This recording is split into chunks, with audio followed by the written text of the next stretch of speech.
In the summer of 1951, a powerful document began to circulate. It was titled, A Call to Negro Women. This was not just a piece of paper. It was a summons. It was a plea for justice. The manifesto named the violence and terror faced by black families. It called out the specific dangers black women endured every single day. The call was clear. It was urgent. It asked black women to leave their homes, leave their jobs, leave their families, and travel to the nation's capital to demand to be heard. This was a time of great fear in America. The Cold War and the Red Scare created a climate of suspicion. Anyone who spoke out could be labeled a communist and have their life destroyed. Yet these women were not deterred. The violence against their communities was too great to ignore. They knew silence was not an option. The call to Washington was a courageous act of defiance. It said they would no longer accept brutality and neglect. They were ready to fight. The manifesto detailed lynchings, police brutality, sexual assaults. It connected local horrors to the Cold War and to colonialism abroad. The authors linked the fight for freedom at home to freedom around the world. They organized for a global vision of justice. Late September 1951 was the designated time. The stage was set for a historic confrontation. These women were on a mission to demand truth, justice, and dignity, and they were ready to be heard. The call did not go unanswered. In the final days of September 1951, more than 130 black women arrived in the nation's capital. They came from all over the country, from cities, from rural towns. They were factory workers, teachers, artists, and activists. Among them were some of the most brilliant and fearless leaders of the era. The founders of the Sojourners for Truth and Justice were a powerhouse of intellect and activism. Louise Thompson Patterson, Shirley Graham Du Bois, Charla Bass, Angie Dickerson, Dorothy Hunton. These women were giants in their own right. The group also included incredible figures like the poet Bea Richards and the activist and author Eslanda Goode Robeson. The legendary educator and activist Mary Church Terrell. Then in her late 80s, the fiery Audley Queen Mother Moore was there, a staunch advocate for black nationalism and reparations. And among the younger attendees was a woman who would later change the world with her words, the playwright Lorraine Hansberry. These women embodied a long tradition of black female leadership. Their collective presence in the Capitol was a political statement of immense significance. The Sojourners for Truth and Justice brought a revolutionary idea to the forefront of their fight. They articulated what they called triple oppression. This explained the unique and heavy burden black women carried. You could not separate one part of their identity from another.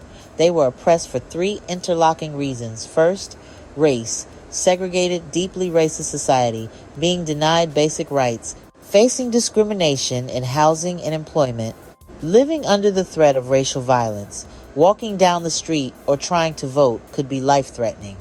They confronted systemic racism head-on. Their fight demanded recognition of their humanity. Second class. Many were working-class women, domestic workers, factory laborers, farmhands, systematically underpaid and exploited, little job security, last hired, first fired. Economic vulnerability made resistance harder. Fewer resources to challenge landlords or police. Economic justice was inseparable from racial justice. You could not have one without the other. Finally, gender.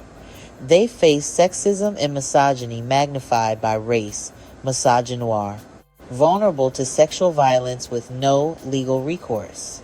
Their bodies were not seen as their own. Their testimony rarely believed.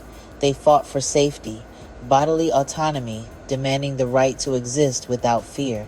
This triple burden was their reality dismantling. It was their mission, and they were relentless. Section 4. Demands for Dignity, a Platform for Justice. When the Sojourners arrived in Washington, they did not come with vague complaints. They came with a clear, specific, and non-negotiable set of demands.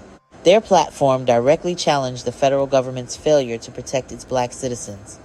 First and foremost, they demanded decisive federal action to end police brutality. They brought stories and evidence of law enforcement terrorizing black communities, acting with impunity, and facing no consequences. They insisted the government step in and hold violent officers accountable for their actions and crimes. Another central demand was the protection of black women from sexual assault and violence. Black women and girls were being targeted and abused. Their attackers, whether white civilians or police officers, were almost never brought to justice. They demanded equal seriousness for every survivor, no matter her race. They renewed the urgent call for federal anti-lynching legislation. For decades, every attempt had been blocked. The time for excuses was over. Lynching was not isolated. It was a systematic tool of racial terror to enforce white supremacy. They demanded a federal law to end it. They also demanded an end to the government's persecution of black leaders during the Red Scare. Leaders who spoke out were targeted, investigated, and imprisoned under the guise of national security. They demanded protection from state-sanctioned violence and political repression. Their platform was holistic, a demand for safety, dignity, and freedom in every aspect of life. The seeds of future movements. They stood in a lineage, Sojourner Truth, Harriet Tubman freedom fighters, whose spirit they carried forward. Their organization was short-lived, pressed by the Red Scare, but their impact was profound and lasting. Their bold, intersectional approach was ahead of its time, decades before intersectionality was widely known. Their courage to confront the government helped pave the way for the mass movements to come.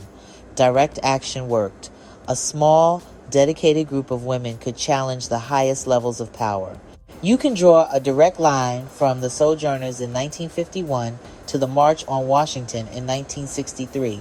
You can see their spirit in the women who organized the Montgomery bus boycott. Their legacy lives on in women-led movements today, the continuing fight for reproductive justice.